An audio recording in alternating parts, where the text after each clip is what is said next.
10वीं क्लास का वास्तविक संख्या टॉपिक चल रहा था। प्रश्नावली 2.3 दूसरे का पहला सवाल मैंने करवाया था। मैंने कहा था 2 सवाल तो मैं खुद करने, तीसरा मैं चलो बता देता हूँ। देखो इसका हल 3√2 एक अपरिमेय संख्या सिद्ध करना है। तो माना 3√2 एक परिमेय संख्या है, परिमेय संख्या है। 3√2 एक क्या है? परिमेय संख्या है। तो परिमेय संख्या को आप क्या लिख सकते हो? P/Q के रूप में लिख सकते हो, जहाँ Q ≠ 0 नहीं होना चाहिए। P व Q परस्पर अभाज्य हैं तथा इनका कोई उभयनिष्ठ गुणनखंड नहीं है। ये अपने को बात लिखनी है। तो ये बात लिखनी, दोनों तरफ वर्ग करने पर वो के वही सेम पैटर्न है। दोनों तरफ वर्ग करने पर वर्ग करोगे तो 3√2 का वर्ग और P/Q का वर्ग। 3√2 मतलब 9 और 9 दूनी 18। इधर तो आ जाएगा 18, इधर आ जाएगा P²/Q²। अब देखो, अगर ये इसको आप तिरछा गुणा करोगे और वैसे भी कर लो, चाहे आप ना मानना चाहो। अब देखो, इसको एक आसान भी तरीका था, यहाँ से भी आसान तरीका है। डायरेक्ट आप ये चीज़ इधर ले आओ। अब देखो, ये वर्ग करने की जरूरत नहीं, इतना बड़ा करने की जरूरत नहीं है। आप इतना लिखो, आप इसको इधर लेके जाओ तो √2 बराबर अपने पास क्या आएगा? P/3Q आ जाएगा। P/3Q आ गया। अब P/3Q को आप देखो ऐसे लिख सकते हो कि P व Q पूर्णांक है, परस्पर अभाज्य पूर्णांक है, और 3 अपने को पता है पूर्णांक होता है। तो ये संख्या जो मिलेगी वो क्या मिलेगी? P/3Q एक परिमेय संख्या होगी, क्योंकि A/B अब पूरा P/Q के रूप में है, परिमेय संख्या होगी। लेकिन हम जानते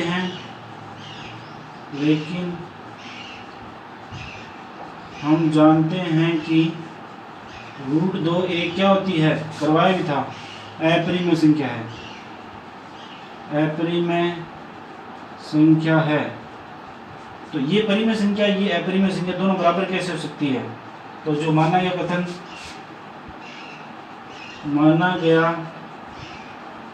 कथन गलत है।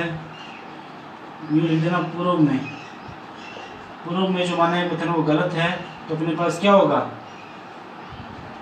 3√2 अतः 3√2 क्या होगी? एक परिमेय संख्या, एक अपरिमेय संख्या होगी। बस ये बात ध्यान रखना, सिंपल सा सवाल है, ज़्यादा बड़ा नहीं करना। ये इधर लेना था वो 3, तो ये अपने पास परिमेय संख्या, ये अपरिमेय संख्या, दोनों अपोजिट को भी बराबर तो हो नहीं सकते। तो ये अपरिमेय संख्या, ठीक है।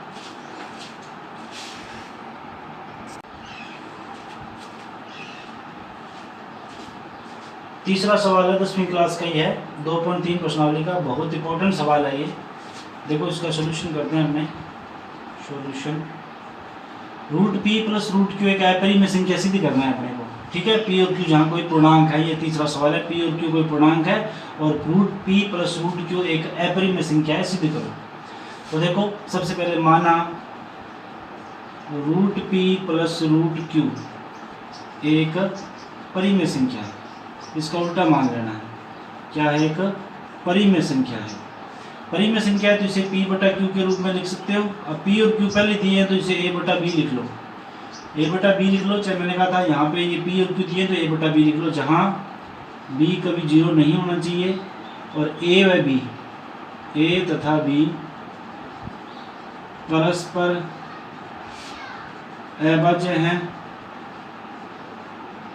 तथा इनका कोई उभयनिष्ठ गुणनखंड नहीं है। उभयनिष्ठ गुणनखंड नहीं है। नहीं है। बस ये बात ध्यान रखनी है आपको। अब देखो आगे क्या करना है अपने को। अब किसी एक को आप एक तरफ ले जाओ, हमें एक तरफ तो रूट वाली संख्या लेनी है, एक तरफ p बटा क्यू के रूप में, जैसे मैंने अभी सवाल करवाए थे। कहने का मतलब एक तरफ तो रूट वाली संख्या कोई भी आ जाए और एक तरफ p बटा क्यू रूट बन जाए।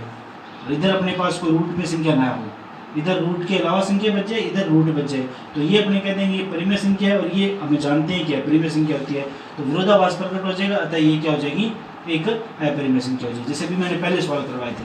तो एक उधर लेके जाओ, तो मान लो रूट क्यू को मैं उधर लेके जाता हूँ, तो रूट p बराबर a बटा b माइनस रूट क्यू, ये अपने पास आ गया। ठीक है। अब देखो मैंने कहा था यहाँ पे अपने को रूट खत्म करना है, तो आप यूँ करो, दोनों तरफ वर्ग कर दो। एक तरफ रूट लेके आना है, सिर्फ दोनों तरफ वर्ग करने पर इधर वर्ग करोगे तो रूट p का स्क्वायर और a माइनस बी और रूट क्यू का स्क्वायर। तो इधर क्या रिजल्ट आ गया, p बराबर इधर a बटा b का square, a square plus b square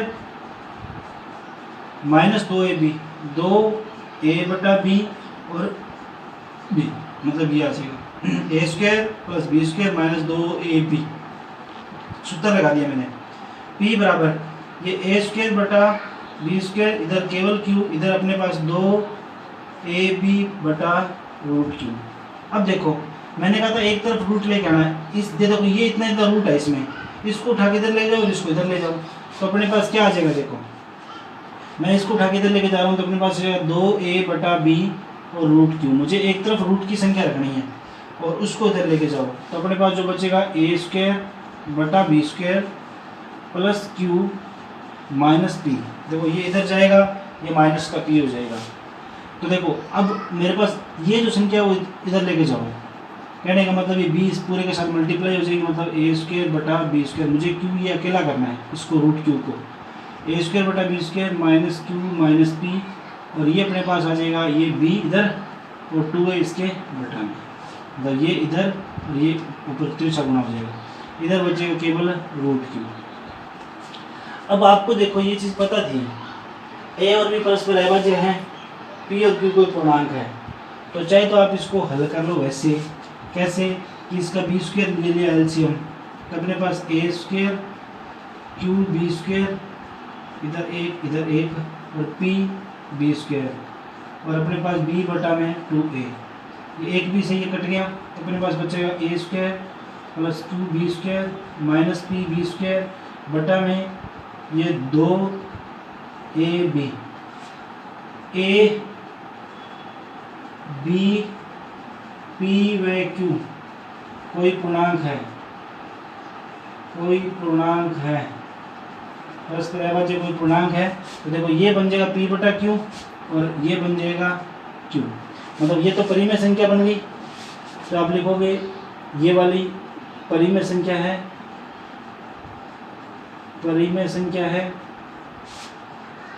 यहाँ पे अलग से स्टेप लगा के ये वाली लिख देना परिमेय संख्या है।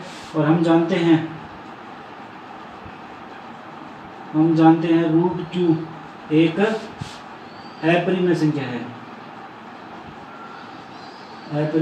है, तो क्या लिखोगे, अपरिमेय संख्या है जो पूर्व में माने गए का विरोधाभास है, अतः root p plus root q एक अपरिमेय संख्या होगी।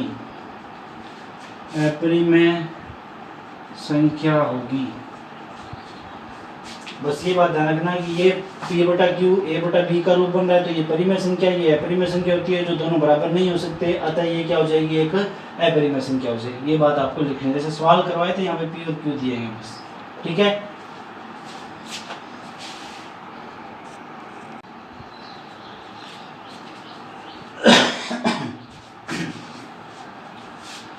देखो 2.4 प्रश्नावली अपने स्टार्ट कर रहे हैं,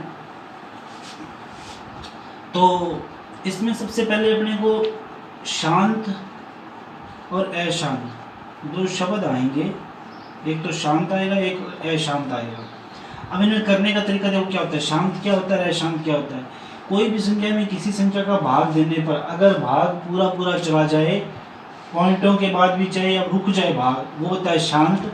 अगर किसी संख्या में भाग देने पर पूरा पूरा भाग नहीं जाता और आगे से आगे चलता रहता है, तो वो होता है अशांत।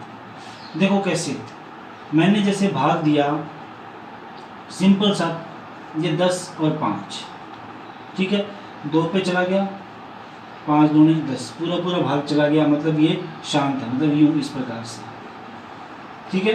परिमेय संख्या, ये परिमेय संख्या का जो रूप है वो क्या है, शांत है, ठीक है। अब अशांत देखो क्या हो गया, अशांत के अंदर क्या होगा, जैसे मैंने लिखा 3/5,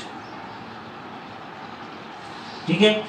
आप ये पॉइंटर मैंने तो यूं देख लो, 3/5, 5/3 कर लो, 5/3 कर लो, 5/3 करोगे तो आपके पास में देखो क्या आएगा, ये 5 और 3 आपको, आपने इसमें भाग दिया तो कितने पे गया, 1 पे गया, 3 एकम 3, हासिल पाई 2, ठीक है। शेषफल कितना बच गया अपने पास, 2 शेषफल बच गया। अब भाग जा रहा है क्या, नहीं जा रहा, यहाँ पॉइंट लगाओ, यहाँ 0 लगाओ, कितने पे गया, 6 × 18, फिर शेषफल कितना बचा, 2, फिर 6 पे ये 20, 6 × 18, फिर 6 पे ये 2 शेषफल, मतलब इस प्रकार से चलता जाएगा, इस प्रकार से चलता जाएगा। ये पूरा पूरा भाग जो ये वाला भागफल है ये अपने पास चलता जाएगा, इसका मान 1.6666 इस प्रकार चलता जाएगा। तो ये देखो ये रुक नहीं रहा, कोई भी संख्या में किसी संख्या भाग देने पर उसका जो मान है, उसका जो उत्तर है, वो भागफल जो है वो आगे रुकता नहीं है, चलता रहता है, वो क्या कहलाता है, अशांत कहलाता है। ये तो अपना हो गया भाग विधि से करना, ये थोड़ी लंबा मेथड है, अपने को इससे लंबा मेथड नहीं करना, अपने को करना है सिर्फ और सिर्फ शॉर्ट मेथड करना है। शॉर्ट मेथड करने के लिए इसको मैं बताता हूँ आपको, शॉर्ट मेथड से कैसे करेंगे। शांत वाला जो पार्ट है उसको ऐसे करेंगे कि जैसे मैंने आपको दिया कि अंश और हर, कोई भी परिमेय संख्या होती है उसमें अंश और हर होगा, मतलब जैसे P/Q लिखते हो तो P तो होता है अंश और Q होता है हर, तो नीचे वाला कभी 0 नहीं होना चाहिए। तो हर के अंदर 10 का रूप बनना चाहिए, 10 का रूप, 10 के रूप का मतलब क्या हो गया, 10, 100, 1000 इस प्रकार से। इसका मतलब ये हो गया सीधा सा 2n × 5n। अगर ये रूप बनता है हर के अंदर तो वो संख्या क्या कहलाती है, शांत कहलाती है। ये शॉर्टकट मेथड से करना है। एक तो भाग विधि मैंने बता दी, कोई संख्या में किसी संख्या का भाग देने पर अगर पूरा पूरा भाग चला जाता है, भागफल रुक जाता है तो वो शांत कहलाता है। अगर किसी संख्या में भाग देने पर भागफल रुकता नहीं है, आगे चलता रहता है, पॉइंट के बाद या कहीं पे वैसी वैसी संख्या आती जाती है, रुकता नहीं है, तो अशांत कहलाता है। लेकिन इनका शॉर्ट जो मेथड होगा अपने को करना है बिना लंबी विधि, वो तो लंबी विधि थी, बिना लंबी विधि के अपने को हर के अंदर चेक करना है 2n × 5n का रूप बन रहा है या नहीं बन रहा। अशांत में देखना है कि अगर 2n × 5n का रूप नहीं बन रहा तो अपने पास क्या हो जाएगा, ये है क्या हो जाएगा, अशांत हो जाएगा। अब इसके ऊपर देखो सवाल देख लो, जैसे आपको मैं एक सिंपल सा सवाल लेता हूँ आपका ही, जैसे 17/8 है, जैसे 17/8 लिया। अब ये बताओ शांत है या अशांत है बिना भागफल दिए। तो शांत है और अशांत के लिए मैंने बताया था हर के अंदर, हर ये है, अंश ये है, हर ये है। उदाहरण है ये आपका, वैसे किताब में 17/8 है, 17/8 लिया, इसको अपने चेक करते हैं क्या ये शांत है या अशांत है। सबसे पहले 17 हर के अंदर 2n × 5n का रूप बन रहा है या नहीं बन रहा। अब सबसे पहले बात ये आती है m और n क्या थे, m और n कोई भी धनात्मक पूर्णांक है, धनात्मक पूर्णांक है, और इसमें शून्य भी आएगा, मतलब शून्य भी आ जाएगा, तो मतलब नेगेटिव नहीं होने चाहिए, पॉजिटिव होने चाहिए। शून्य हो सकता है, 1 हो सकता है, 2 हो सकते हैं, इसके मान m और n के मान 0 भी हो सकता है, आगे पॉजिटिव कोई भी हो सकता है। तो देखो इस 8 को मैं यूँ लिखूँ 2 की पावर 3 कितना होता है, 8, तो 2 की पावर 3 मैंने यहाँ लिख दिया। अब देखो n2, यहाँ पे 5 की पावर 0 लिख सकता हूँ, क्योंकि 5 की पावर जो किसी संख्या की पावर 0 का मान कितना होता है, 1 ही होता है। किसी संख्या की पावर 0 का मान, किसी संख्या की पावर 0 हो उसका मान 1 होता है। तो मैंने ये रूप बनाने के लिए यहाँ पे 5 की पावर 0 लिख दिया। अब देखो 2 की पावर m, हर के अंदर अपने पास 2 की पावर m गुणा 5 की पावर n का रूप है ना। m का मान तो 3 है, n का मान 0 है, क्योंकि m और n कोई धनात्मक पूर्णांक है और इनका मान 1 का मान 0 भी हो सकता है। तो अपने पास ये पॉसिबल हो जाएगा। दोनों 0 नहीं करने, ध्यान रखना, दोनों 0 का मतलब ऐसे कोई सवाल नहीं होता उसमें धक्के से तुम कर दोगे, वो पॉसिबल नहीं है, ठीक है ना। इनके अलावा कुछ नहीं बनना चाहिए, ये भी ध्यान रखना, इनके अलावा कुछ नहीं बनना चाहिए नीचे, केवल ये बनने चाहिए 2 की पावर m गुणा 5 की पावर n। तो ये अपने पास क्या कहलाएगा, शांत कहलाएगा। क्यों कहलाएगा, क्योंकि अपने पास इसमें हर के अंदर 2 की पावर m गुणा 5 की पावर n का रूप बन रहा है, तो ये क्या अपने पास शांत है। जैसे एक सवाल और ले लो अपने पास, इसमें एक सवाल जैसे 15 बटा में 1600, आपकी किताब का पहले सवाल है 15 बटा में 1600, ये पूछा है कि क्या ये शांत है या अशांत है। तो सबसे पहले आपको पता लग रहा है अंश और हर, अंश ये हर के अंदर, इसके टुकड़े कर लो अपने, इसके टुकड़े करोगे तो 2 इंटू 2 इंटू 2 इंटू 2, 2 दूनी 4, 4 दूनी 8, 8 दूनी 16, और 16 को एक बार 100 लिख दो, मतलब 1600 हो गए। अब इस 100 के टुकड़े कर लो अपने, मतलब आप हल्का हल्का तोड़ के जाओ इसको। 2 की पावर ये कितने हो गए 4, इंटू इसको आप लिखते हो 2 इंटू 50 लिख सकते हो, और 50 को फिर क्या लिख सकते हो 2 इंटू 25, और 25 को लिख सकते हो 5 गुणा 5। तो देखो अपने आप बन गया ये, 2 ये जुड़ गए तो 4 पहले से थे, तो 2 की पावर 6, 2 की पावर 6 और 5 की पावर 2, तो 2 की पावर m गुणा 5 की पावर n का रूप है, तो ये मतलब क्या कहलाएगा, शांत कहलाएगा। ये भी क्या कहलाएगा, शांत कहलाएगा। तो ये बात ध्यान रखना, आपके इसके सवाल 5, 7, 8 सवाल हैं पहले सवाल के, ये करके देख लेना, होमवर्क आपका। ये आप बिल्कुल इसी प्रकार से किसी भी हर के अंदर 2 की पावर n गुणा 5 का पावर n का रूप बनता है तो वो शांत, अगर नहीं बनता तो वो अशांत, ठीक है।